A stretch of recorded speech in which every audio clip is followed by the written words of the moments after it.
பத்திரிகையாளர் சந்திக்க சொல்லுங்கள், அவர் குரல் வெளியே வர மாட்டேது, இதில் திருக்குறள் வேறையாங்கிறாங்க. நீங்கள் செய்ய மாட்டீங்க. 4.25 வருஷமாக ஒரே ஒரு ப்ரெஸ் கான்ஃபரன்ஸ் நடத்துனதில்லை M K. Stalin as chief minister. உதயநிதியை எங்கேயுமே பார்க்கறது இல்லையா? திடீர்னு வராரு, திடீர்னு கேட்டால் ஆஸ்திரேலியா போயிருக்கார், துபாய் போயிருக்கார். அவரு துணை முதல்வர். அவர் எதுக்குமே வர்றது இல்லையா? ஏதாவது விழாக்கள் அப்படி வந்துட்டு போறாரு, படம் காட்டுறாங்க, அவ்வளோதானே தவிர எதிர்கட்சியாக இருந்தீங்கன்னா எல்லா போராட்டமும் நியாயம், எல்லா போராட்டமும் சரியானது. ஆளுங்கட்சியாக மாற்றிட்டீங்கன்னா போராடுவது ஃபேஷனுங்க அப்படின்னு சுப்பிரமணியன் சொல்கிறாரு. விஜயிடம் அவர்களோட ஏதோ பேசுனீங்க, அது என்ன சீக்ரெட் சொன்னீங்க? அவர் சொன்னார், உங்கள் வீடியோலாம் நான் நீண்ட நாளாக பார்த்துட்ருக்கேன்.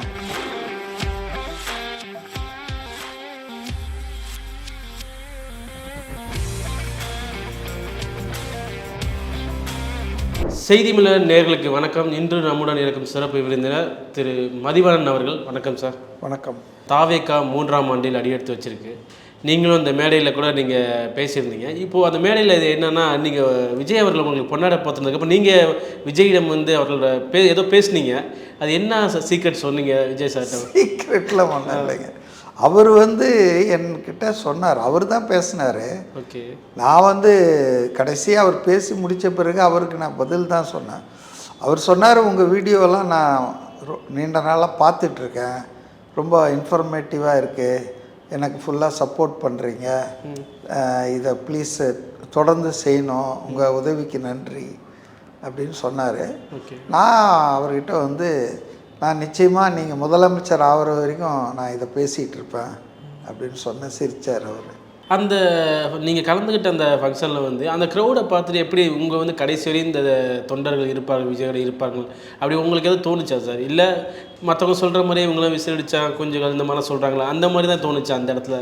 அதாவதுங்க, நமக்கு பிடிக்கலன்றதுக்காக இளைஞர்களை எப்படி சொல்லிடக்கூடாது. அவங்கெல்லாம் நான் பார்த்த மேடையில் பேசினாங்க, நிறைய இளைஞர்களுக்கு வாய்ப்பு கொடுத்தாங்க. டாக்டர்ஸ், எலக்ட்ரிக்கல் இன்ஜினியர்ஸு, இது மாதிரி நிறைய தரமான மெச்சூர்டாக தான் பேசுனாங்க. அவங்களுக்கு இந்த கட்சியில் அவரை முதல்வர் ஆக்கணுன்ற துடிப்பு, ஆர்வம், அக்கறை ரொம்ப அதிகமாக இருக்குது. அதனால் அவங்க ஏதோ பார்த்துட்டாங்க போகிறாங்க, நடிகர், அதெல்லாம் சும்மா பேச்சுங்க. அவர் அரசியல் தலைவராக மக்கள் ஏற்று அங்கீகரிச்சிட்டாங்க. அவர் ஒரு மாற்றத்தின் பிரதிநிதியாகத்தான் மக்கள் பார்க்குறாங்க. அப்படி இருக்கும்போது அவரை ஃபாலோ பண்ணி அவரை தொடர்ந்து அவரோடு பயணிக்கிற அவருடைய அந்த ரசிகர் மன்றம், அதுக்கப்புறம் மக்கள் மன்றத்தில் வந்தவங்கெல்லாம் நிச்சயமாக அவரை உறுதியாகத்தான் அவங்க விட்டு போகிறாங்க, போயிடுவாங்க அப்படிலாம் நினைக்கிறதே சரியில்லைன்னு நினைக்கிறேன். இல்லை, விஜய் அவர்களுமே கடைசியாக சில ஸ்டேஜில் பேசியிருப்பார், நீங்களும் நம்பலாமாப்பா, வாக்கு போடு, அந்த அவரே கேள்விக்குறியோடு தான் பேசுகிறதா விமர்சனங்கள்லாம் வருதுல்ல? அது பொதுவாக உங்களை நம்பி தான் வந்திருக்கேன். அது ஒரு தலைவர் தன்னுடைய தோழர்கள்கிட்ட ஒரு இதுதான் ஆக்சுவலாக உங்களை நம்பி தான் நான் வந்திருக்கேன், இது பண்ணுவீங்கல்ல அந்த மாதிரி அப்படின்ற மாதிரி தான் ஒரு கேஷுவலான ஒரு விஷயந்தாங்க. அது ஏதோ நம்பிக்கை இல்லாமல் அவநம்பிக்கையை சொல்கிற மாதிரி இல்லை. அது அங்கே பார்த்தா தான் தெரியும். அவர் அவங்கள ரொம்ப ஜவ்வியெல்லாம் கிண்டலாக கேட்குறாரு. அது ஒரு லைட்டர் வெயினில் தான், என்னப்பா நம்பலாமா அவங்கள அப்படின்ற ஒரு இல்லையா, அது மாதிரி தான். உடனே நம்பிக்கை இல்லை தீர்மானம் நிறைவேற்றக்கூடாது. 3ஆம் ஆண்டு தொடங்கிட்டாங்க. அவங்க சாதனை என்ன தான் பண்ணாங்க? அந்த கட்சி ஆரம்பித்து என்ன தான் பண்ணாங்க? 2 மாநாடு வச்சாங்க, இந்த ஆண்டு விழா வைக்கிறாங்க, ஸ்கூல் ஆண்டு விழா மாதிரி 2 ஆண்டு விழா வைக்கிறாங்க. இப்படி தான் விமர்சனம் வருது. மக்களுக்காண்டி அவங்க என்ன பண்ணாங்க? எதுவும் போராட்டங்கள் எடுத்தாங்களா? கை விட்டு எண்ணிற அளவு தான் 2 போராட்டங்கள் 3 போராட்டம் தான் சொல்கிறாங்க. அது விஜய் கலந்துக்கிட்டது ஒரு போராட்டம் அப்படிங்கிறாங்க. இது எப்படி இந்த விமர்சனத்தை பார்க்குறது? காழ்ப்புணர்ச்சியில் சொல்லப்படுற விமர்சனங்கள் தாங்க. 2வது, அவங்க ஒரு ரொம்ப புதிய கட்சி, இளைஞர்களை கொண்ட ஒரு கட்சி, தொடங்கி 2 வருஷம் தான் முடிஞ்சிருக்கு. அவங்க என்ன சாதனை பண்ணணும்னு நீங்கள் எப்படி எதிர்பார்க்குறீங்க? 30 வருஷம் ஆட்சி பண்ண 2 கட்சிகள் தமிழ்நாட்டை நாசம் பண்ணி வச்சுருக்காங்க இன் ஆல் ரெஸ்பெக்ட்ஸு. அதுக்காக நான் முன்னேற்றமே இல்லைன்னு சொல்ல மாட்டேன். யார் அங்கே போனாலும் ஒரு முன்னேற்றம் இருக்கும். ஆனால் சகல விதத்திலும் இப்போ வாக்காளர்களுக்கு பணம் கொடுத்து வாக்கு வாங்கிறது, இப்போ அதுக்கு அடுத்த கட்டத்துக்கு கட்சிகளுக்கே பணம் கொடுத்து பிடிக்கிறது, கூட்டணிக்கு ஆள் சேர்க்கறது, இப்படி நம்முடைய ஜனநாயகத்தையே சிதைத்து கொண்டிருக்கிறார்கள் இந்த இரண்டு கட்சிகளும். அப்படி இருக்கும்போது அதிகாரத்திலே ஒரு பஞ்சாயத்து பிரசிடெண்ட்டாக தாவேக்கா வந்திருக்கா? ரெப்ரசன்டேட்டிவ்ஸ் ஏதாவது ஒரு அதிகார மையத்தில் இருக்காங்களா? அப்போ சொல்லலாம், ஓ நீங்கள் கூரை ஏறி இது கோழி பிடிக்க முடியல, நீங்கள் வானத்தை கீறி வைகுண்டத்தை காட்டுவீங்களான்லாம். ஆனால் இன்றைக்கி அவங்களுக்கு எந்த விதமான வாய்ப்பும் இல்லை. மாறாக அவர்களுக்கு ஏராளமான தொல்லைகளை, தடங்கல்களை, தடைக்கற்களை ஆளும் கட்சியினர் அதிகாரத்தை பயன்படுத்தி போட்டுக்கிட்டுருக்காங்க. அப்படி இருக்கும்போது அவங்கக்கிட்ட போய் என்ன சாதனை, நீங்கள் ஒரு 2 வயசு குழந்தைகிட்ட போயிட்டு என்ன நீ சாதனை பண்ண அப்படின்னு கேட்டால் அது எப்படி சரியில்லையோ அது மாதிரி தான் அவங்கள பொறுத்தவரையில் நாங்கள் வந்தால் இதெல்லாம் செய்வோன்னு சொல்கிறாங்க. ஊழலற்ற நியாயமான நேர்மையான நிர்வாகத்தை தருவோம், ஆட்சியை நடத்துவோம், கூட்டணி கட்சிகள் எங்களோடு வந்தாங்கன்னா அவங்களுக்கு வெறும் வெற்றி பெறுவதற்கான ஏணி மாதிரி அவங்கள பயன்படுத்திட்டு தள்ளிட மாட்டோம், அவங்கள ஆட்சி அதிகாரத்தில் இது வரைக்கும் எவ்வளோ வருஷம் கட்சிகள் இருந்திருக்கு. இந்த ஜனநாயக பண்பே இல்லையே, அதிகாரத்தை பகிர்ந்து, இது பெரிய விஷயமாச்சுங்க. இன்னைக்கு இது கேம் சேஞ்சர் இன் தமிழ்நாடு பாலிடிக்ஸு. நீங்கள் 2-3 விஷயம் நான் சொல்கிறேன். அவங்க சாதனை என்ன, நீங்கள் அவங்கக்கிட்ட இதை கேட்க வேண்டிய தேவையில்லை, நியாயம் இல்லை. இருந்தாலும் நான் சொல்கிறேன், தமிழ்நாடு அரசியலில் ஒரு 60-70 வருஷத்தில் கூட்டணி கட்சிகளை வெற்றி பெறுவதற்கு மட்டுமே பயன்படுத்திட்டு கருவேப்பிலை போல் தூக்கி போடுகின்ற திமுக அதிமுக கட்சிகளிடையே பிறக்கும் போதே அதிகார பகிர்வு, பகிர்ந்துண்டு வாழ்வோம், அதிகாரத்தை பகர்வோம் அப்படின்னு சொல்கிறதுன்றது ஒரு பெரிய விஷயமா இருக்க. ரெண்டாவது இப்போ இன்றைக்கி போலீஸ் கஸ்டடியில் மரணங்கள் என்பது மாமூலாக போச்சுங்க. அஜித்குமார் கூட சிபிஐ ரிப்போர்ட் கொடுத்துருக்கிறதா நான் படித்தேன். அந்த திருட்டு குற்றமே பொய்யானதுன்னு சொல்லியிருக்கு. அப்போது அந்த பொய் குற்றத்தை சுமத்தித்தான் அவரை போலீஸ் கைது பண்ணி அவரை சித்திரவதை பண்ணி சாகடித்தாங்க ஒரு இளைஞனை. அப்போ அது அவரை கைது பண்ணதுக்கே நியாயம் இல்லை, அவரை விசாரணை செய்ததுக்கே நியாயம் இல்லை. அப்போ அந்த அந்த அந்த பேராசிரியரோ அந்த லேடி, அந்த லேடி நிக்கிதா, அவங்க பொய் புகார் கொடுத்ததும் அந்த பொய் புகாரின் மேல் உடனடியாக நடவடிக்கை எடுக்க என்று சென்னையிலிருந்தும் டெல்லியிலிருந்தும் அதிகார வட்டாரங்கள் அந்த லோக்கல் மானாமதுரை எஸ்பிக்கு டிஎஸ்பிக்கு ப்ரெஷர் கொடுத்ததால் இவ்வளவு குரூரமான விஷயங்கள், ஒரு உயிர் போச்சு. இது மாதிரி அது வெளியே வந்தது.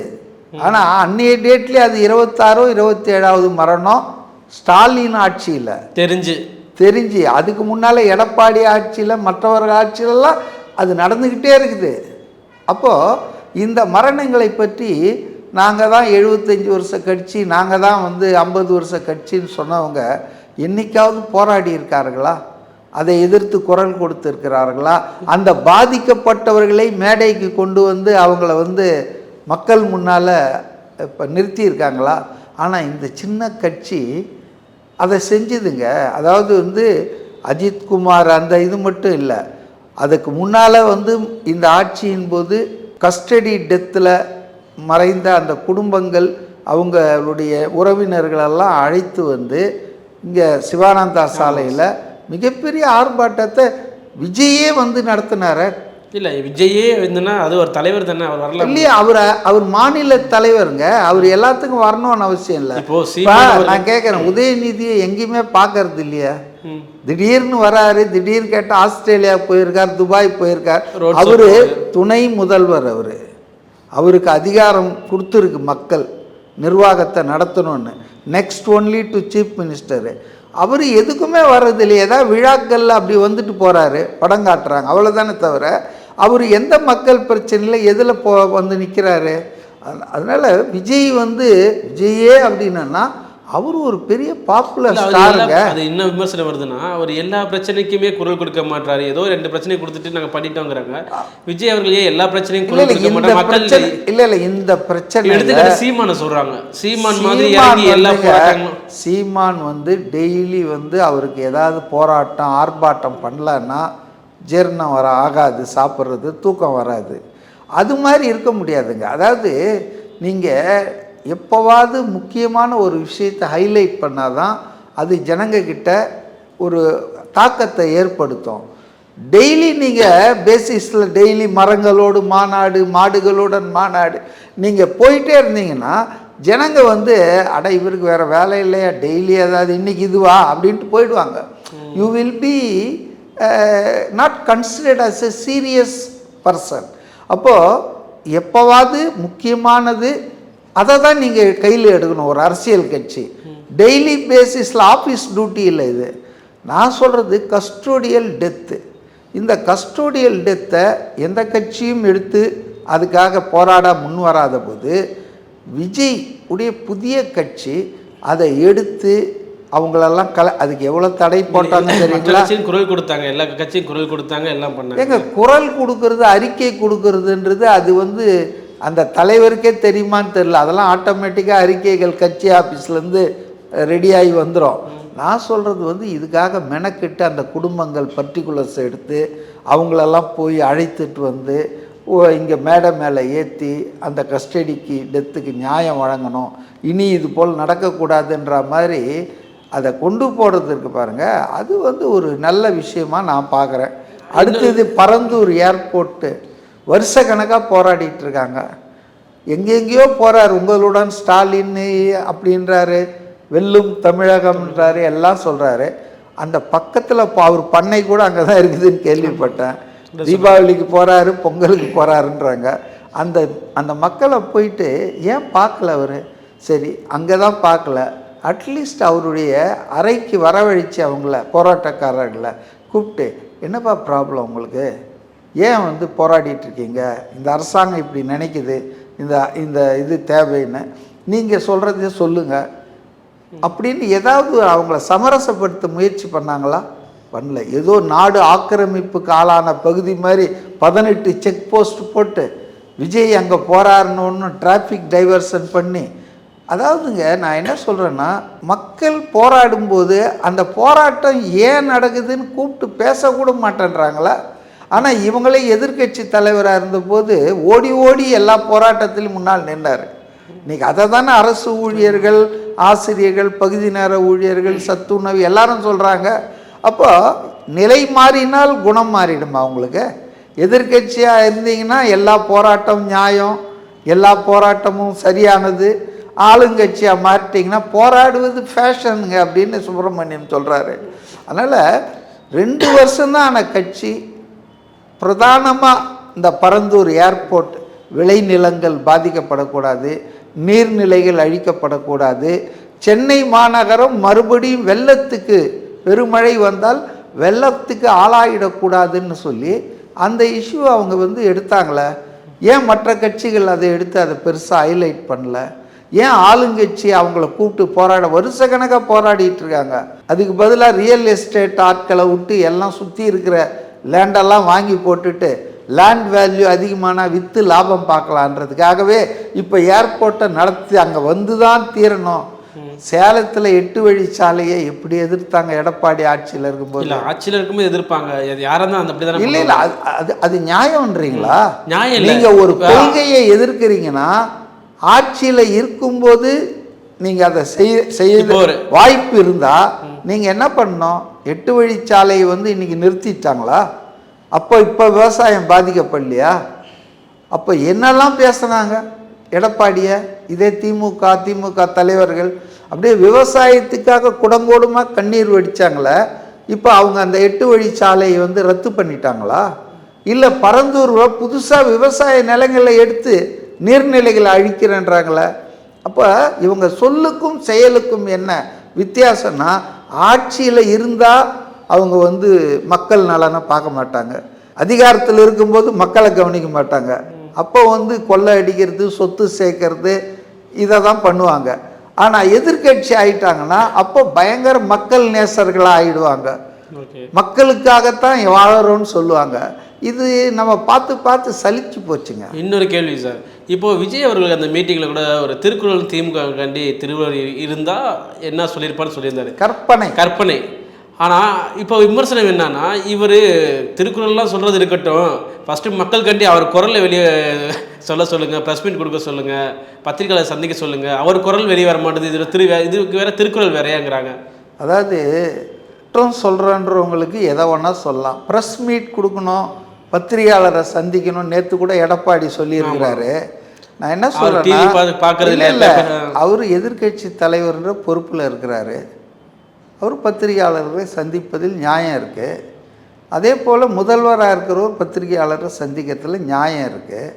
ஆனால் முதல்வர் இதுவரையில் இந்த 4.25 வருஷத்தில் ப்ரெஸ் கான்ஃபரன்ஸ்னு ஏதாவது அவருடைய அலுவலகத்திலோ அல்லது வேறு ஏதாவது ஒரு இடத்துல கால்ஃபர் பண்ணியிருக்காரா? இந்த சும்மா அப்படி போகும்போது 2 பேரை நிற்க வச்சு கேள்வி கேட்டு கேள்வியும் நானே பதிலும் நானேன்னு எழுதி கொடுத்து படிக்கிறது இல்லை பத்திரிகையாளர் சந்திப்பு. பத்திரிகையாளர் சந்திப்புனா எல்லா பத்திரிகைகளையும் கூப்பிட்டு விஷுவல் மீடியா அப்புறம் பிரிண்ட் மீடியா எல்லாரையும் உட்கார வச்சு அவங்க கேள்வி கேட்க வச்சு அந்த கேள்விக்கு பதில் சொல்லணும். அதான் ப்ரெஸ் கான்ஃபரன்ஸு. நீங்கள் செய்ய மாட்டீங்க. 4.25 வருஷமாக ஒரே ஒரு ப்ரெஸ் கான்ஃபரன்ஸ் நடத்துனதில்லை. M K. Stalin as chief minister, as deputy chief minister Udhayanidhi எத்தனை ப்ரெஸ் இவங்கெல்லாம் பொறுப்பில் இருக்காங்க, அதிகாரத்தில் இருக்காங்க, கடமைப்பட்டவர்கள். இவங்க சந்திக்கிறது இல்லை. விஜய் சந்திப்பார். எதுக்கு அவர் சந்திக்கணும்? அவருக்கு எப்போ தேவைன்னு சொல்லுதோ அவர் சந்திப்பார். அவர் என்ன சொல்லணுன்றது அவர் வீடியோ போட்டாலே லட்சக்கணக்கில் கோடிக்கணக்கில் பார்த்துடுறாங்க. அவர் பரப்புரை கூட்டங்களில் அவர் பேசுகிறாரு. சரி, இவ்வளோ பேசுகிறாங்கள, 11 வருஷமாக பிரதமர் மோடி எவ்வளோ பேரை ப்ரெஸ்ஸை பார்த்துருக்காரு, எத்தனை ப்ரெஸ் கான்ஃபரன்ஸ் நடத்தியிருக்காரு. நான் ஏன் சொல்கிறேன்னா, ராகுல் காந்தி ப்ரெஸ்ஸை சந்தித்தா சந்திக்கலைனாலும் பிரச்சனை இல்லை. ஆட்சி அதிகாரத்தில் இருக்கீங்க நீங்கள் தான் மக்களுக்கு விஷயங்களை சொல்லணும். அப்போ முதலமைச்சர், துணை முதலமைச்சர், பிரதமர் யாருமே ப்ரெஸ்ஸை ஃபார்மலாக சந்திக்க மாட்டாங்க. இன்ஃபார்மலாக சும்மா தெரிஞ்சதை ஆகி வந்தவனுங்க கேள்வியை செட் பேப்பர் பண்ணிவிட்டு இந்த கேள்வியை கேட்க வைக்கிறது, அந்த அந்த நாடகத்தை நான் சொல்ல. ட்ரூ சென்ஸில் மன்மோகன் சிங் பேசாத பிரதமர்னு கிண்டல் பண்ணாங்க, மௌனசாமின்னாங்க. ஆனால் அவர் வருஷத்துக்கு 2-3 ப்ரெஸ் கான்ஃபரன்ஸ் நடத்தியிருக்கார் 10 வருஷத்தில். ஆனால் இன்றைக்கி 11 வருஷம் ஆகுது. மோடி மன் கி பாத்னு ஒன்வே ஸ்பீச் கொடுத்துட்ருக்கிறாரு. அதை யாரும் குறை சொல்கிறது இல்லையா? இப்போ விஜய் பத்திரிகையாளரை சந்திப்பது என்பது என்ன கட்டாயமா? பத்திரிகையாளர்கள் தான் இப்போ மக்களின் பிரதிநிதிகளா? அதனால் பத்திரிகையாளர் சந்திப்பு என்பது யாருக்கு தேவையோ அவங்க செய்யலாம். ஆனால் ஆட்சியில் அதிகாரத்தில் இருக்கிறவங்க கண்டிப்பாக பத்திரிகையாளர்களை சந்தித்து மக்களுக்கு விஷயங்களை சொல்லணும். அவங்க அரசு என்ன பண்ணிகிட்ருக்கு, என்ன திட்டம் கொண்டு வந்திருக்குது, அப்படிலாம் சொல்ல வேண்டிய அவசியம் அவங்களுக்கு இருக்குது, கடப்பாடு இருக்குது. ஆனால் விஜய்க்கு அப்படிலாம் எதுவும் கிடையாது. அவருக்கு தேவைன்னா மீடியாவை யூஸ் பண்ணுவார். இன்றைக்கி அவருடைய மீட்டிங்கு, அவருடைய பரப்புரை, அதுவே அவர் சொல்ல வேண்டிய கருத்துக்களை சொல்கிறாரு.